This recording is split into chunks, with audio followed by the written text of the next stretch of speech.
What's up YouTube? Mr. Ferguson back once again. Hope you guys are having a fantastic day today. I'm filming this one a little late. I debated whether or not I was going to have a Monday release video, but it's in the 50s. Me and my wife are outside trying to get some fresh air. This is day one of the daylight savings time, so I'm anxious to see when the sun sets. No more getting dark around 5:30 here. So I, of course, as being a golfer, and I know many of you guys out there that has expressed liking to be outside, obviously for lawn care purposes as well as playing golf and other things, I just enjoy when we have more daytime. So that's just me. Of course, we'll be darker, I guess, in the morning time for a while. But anyways, thank you for tuning in. If you clicked on this video, we're going to jump into the lawn care portion, but I would ask you to watch this video to the end for a very important reason. We'll get into it after the lawn care portion. It's not anything involving us or our family directly, but I just wanted to mention something to you in case you didn't see it already online. But first, let me throw you guys over here. Miss Ferguson's over here pulling weeds and stuff. She's, I think, trying to hide, but she's cleaning up our weed beds. So when you see that, it's not me. Weed beds, yes, sorry, she corrected me. It is a weed bed, correct, right now, but she's got the bucket and she's got the, it's our flower, supposed to be flower bed, our bushes, but it's turned into a Poa annua house party over here. As we mentioned, the Abrevieties, she's got some baby ones over here. She's trying to grow, get a little more mature before we throw those in the ground for the privacy fence. That's a whole nother matter of the mulch and stuff we need. But while we're here, we are definitely seeing some change in the front lawn as I turn the camera around. You're gonna notice, it looks like something crazy alien-like going on over here that we're gonna talk about. But as far as the front lawn goes, we mentioned last video, soil temperatures are rising. They've changed and altered the weather pattern for this week. It's not necessarily going to be in the 80s, but still we're going to be 75 or higher most of this week, 72, 70s all week for sure. But as we walk over here, we were talking about weeds, and like I said, Miss Ferguson's pulling Poa annua and stuff. You can see the little clover that now slips my mind that I'm, you know, on the spot for the camera, but just on the edge of the concrete and stuff, just weeds and just things that 2,4-D will completely tear up once we do an application. Now, I'm not one that likes to just take 2,4-D, put it in the backpack sprayer and spray the entire lawn. I don't want to do that if I don't have to. I like to spot spray, and the majority in this section that you're looking at right here in the lawn, there's no weeds to be found. It's just some of the winter grass, if you will, and then we've got a lot of perked up grass that seems like it's fed off some of that Milorganite we threw out a couple weeks back. Some has not. Some still in that winter dormancy. So we're kind of like in between right now. So regarding the weeds, to keep this video short and sweet, we're using a product we've talked about 1,000 times, Green Shots. I mentioned it in the last video. I just filled it up and am using it again. That's what we're doing here to begin with. Now, there's many different ways we can deal with weeds. You can use herbicides, you can hand pluck them. We're literally doing both of that right here, right now in my lawn on this Sunday afternoon. My wife's plucking them by hand as she can. I'm going around with the green shoots, and it is, you fill this up, so you'll see the little dial here on the side, the measuring graph or scale, whatever you want to call it. You fill this up all the way up 70 milliliters of Kilzall, which is concentrate. This is weed and grass killer, and then the rest you're filling up all the way up to a max 140 liters with water. And then of course you've got a little tad you can add in. I do it like every other mixture of the blue dye, so you can see where you're placing this. This is a kit that I linked last video. I'll link it again for anybody that's interested. There's multiple ways we could have gone around. I took what? I don't know, it took me 5 minutes, 7 minutes to go around and just squirt the green shoots on every single blade of grass. So these are fescue blades of grass. These are young now if I had gaps in my lawn where in previous years I was pulling out Poa annua and stuff, I would literally transplant this grass into my lawn, and I've done that in the past, especially over in that area. You can't even tell a difference. But with this being grass, you would have to use weed and grass killer. We know how that can be tricky. If you miss spray, you spray over here towards your lawn, you're damaging your lawn, right? Now you got to replant. Now you got to be super careful when doing that. With the green shoots, It's simple to just apply some on top and walk away. Once this dries, obviously you got to be careful not to step in it.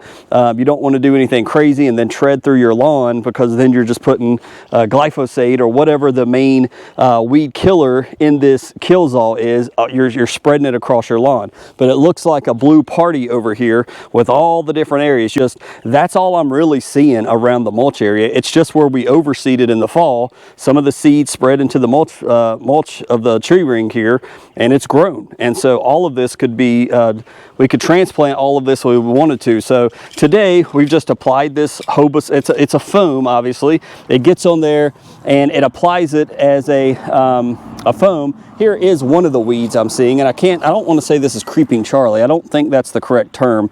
I've looked these things up. I'm so bad with weed names, just like I am with people's name. But yeah, that's what all this is. So my daughter's like, what in the world are you doing, Dad? Well, this is safe. This is not going to hurt the main portion of my lawn, yet it's going to handle this. And then obviously in several days, when all of this dies out and goes away from this simple product right here, we'll end up probably on the weekend, or now that basketball season is officially over. Mr. Blake's clapping as I say that, and he's watching this video. Shout out to Mr. Blake. Actually, Mr. Blake's team was the season champions this year. I've quit coaching. I kind of did, concession duties. I kept the book. I did all these other things around instead of coaching. And me and Mr. Blake coached last year. He got rid of me. He won the season outright. So congrats to him and his team.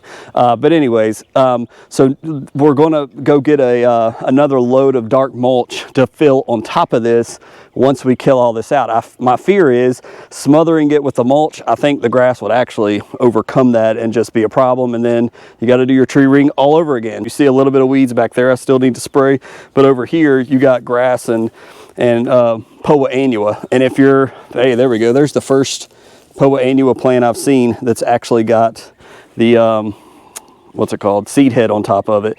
So that's what you're looking at. If you've got bluegrass, clearly we can be tricked. The bluegrass looks different from the Poa annua. We may get into that later, but that's the Poa annua. It's a neon green that just sticks out.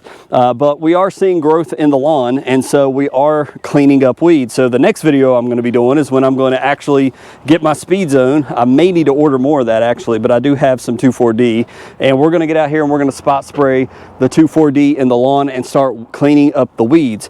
We're not doing pre-emergent, so as we said in the last video, if you missed that, check out that video. Check out my pre-emergent playlist. If you're doing pre-emergent, my buddy at church, I was just talking to Mr. Barry, the usher at church, he said, man, I just put out my prodiamine. It got watered in with this last rain we got, so he's on top of his. And so I would encourage you, if you're trying to stop crabgrass for the next upcoming season of 2025, you want to go ahead and get your pre-emergent down, get it watered in. If you're doing split apps, it's time to go with your first app right now. And you want to go ahead, and when temperatures get around 60 to 65, I believe, soil temperatures that is, that's when you would want to do your second app if you're doing split apps. If you're interested more about split apps, again, it's in that pre-emergent playlist I got. You can also check out a lot of pre-emergent videos Alan Hain has done. He's always pushed split apps as well. So we continue to have weeds, but we continue to have some growth, and I can definitely see, and you guys may be able to see, like we put some of that Milorganite in this section, remember, to the right side of our meter in this section, and it's definitely greener, and it's definitely the iron, I believe, has been taken up by the plant with these warmer temperatures as the soil temps rise. Got a lot of moss down there in the ditch as well. But when you compare this and this color, hopefully it shows on camera, to this over here behind the meter, you can tell you still have more of the grass that is not grown as much. It's not as bushy, and it's also got more of the yellowing and more of that winter look to it, which again, Pete just released a video about his lawn, I think last weekend, or last week, and talking about this is just from just from winter and cold temperatures where it's night and day. We're not having that as much over on this side. That Milorganite has clearly now made a difference. Even though it's sat dormant, I know that it's made a difference because it looks different.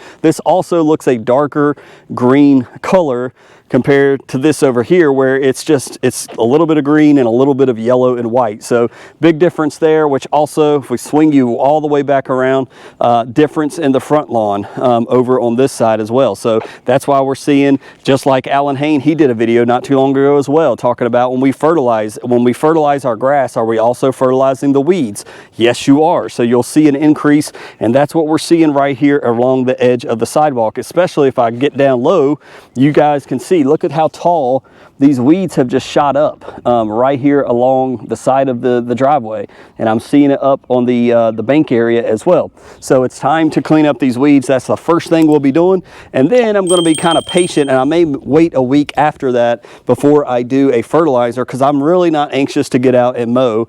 I'm just not. I'm not excited about it, but we are going to do that probably around mid to late March. We're going to be doing Milorganite. We're gonna see what it looks like. The last thing I want to mention is, as we just got home from church, we've had a lot of sickness, by the way, going around. I don't know if you guys have, but let me know in the comments. Pete released a quick video. He took another trip up to Pennsylvania, I think Philadelphia, with his son Jax for yet another surgery. So we constantly want to keep remembering the Denny family in prayer, and all the, I think he said it's like he's lost count, upper 20s of surgeries that Jackson's had. And so they're up there for that. While Pete was up there with his family, if you didn't hear or watch his quick video, one member of the GCI Turf team was killed on a dirt bike accident. Another one, Tim, was critically wounded and is in the hospital currently. Sam was the guy that passed away. Tim was the guy that was with him. They were just, hanging out. I don't know the details, but there was a car wreck, head-on collision. Sam instantly passed away. Tim is now in critical condition. To what we know from what Pete shared, I know that he was talking about with Sam, the guy that passed away, his wife wasn't working. They've got kids, and they don't have insurance. Tim, he's pretty sure, didn't have insurance. So I'm going to copy and paste Pete's GoFundMe links into the description of this page. If you haven't heard this, if you want to contribute, I've already contributed. I wouldn't ask you to do anything that I haven't done. I've contributed. Pete's contributed. So I would ask you to consider sharing just $20 if you can, to help these families, doing to others as you would have them doing to you. That's the things that run through my mind. I've never given and regretted giving to a cause, and I trust Pete. I know this is something sudden, and I can't imagine being taken out or passing away and my family not having insurance, just all of a sudden, what do we do? And so I've given. I would ask you to check out the description for the GoFundMes and give if you're led to give. But thank you so much for checking out the video. Check out the description for those links. Check out the description if you're interested in the Green Shoots kit that you can do the same thing around your home. If you don't want to do a mass spray of weeds and you want to individually kill, and you don't want to pluck. There's a lot of people that I know that can't even grip the golf club because of arthritis. They can't get out there and hand pluck it. And so something like Green Shoots is something that can help you. So check those out in the description below. God bless you guys. Hope you have a great week ahead. Enjoy the beautiful weather. We'll see you next time.